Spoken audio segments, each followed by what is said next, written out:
Det er Musikkonservatoriets kor, børnekor. Hey! Hey! Hey! Faren ved at bruge sådan nogle skolede børn er jo, at en ting er, at de kan deres ting. At de intonerer rigtigt og sådan noget, men det er, at det ikke bliver for pænt, ikke?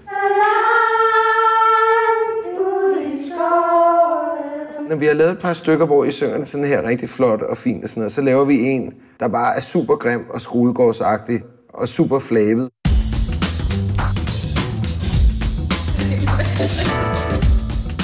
En, to, tre.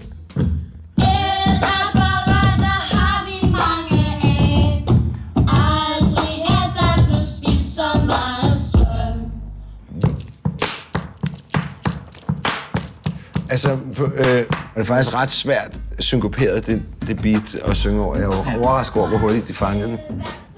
Dygtige børn.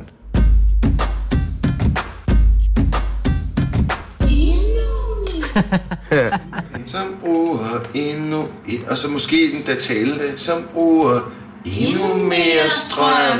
Helt klart gået efter den følelse, at det skulle lyde som noget, der foregik i en skolegård. Det kan godt blive endnu mere endnu, hvis I kan prøve. Som bruger endnu mere strøm.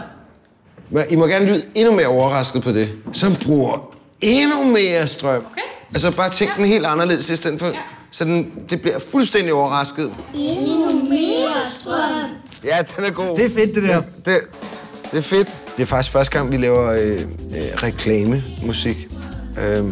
Altså det primære var, fordi at, vi synes, det var en skidegod idé.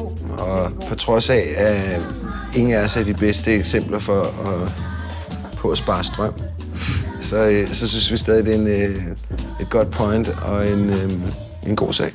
Fyr den af. Altså, I skal overhovedet ikke være bange for noget. Skrål det fuldstændig igennem. Og også på det, skulle der langt ud i skoven til sidst, så bare tryk den helt igennem på det.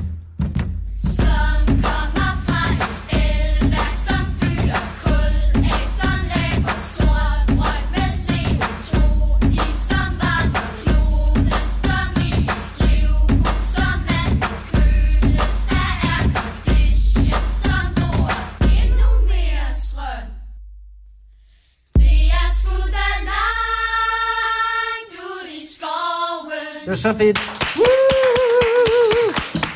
Det er fuldstændig kommet i skabet. Top fedt.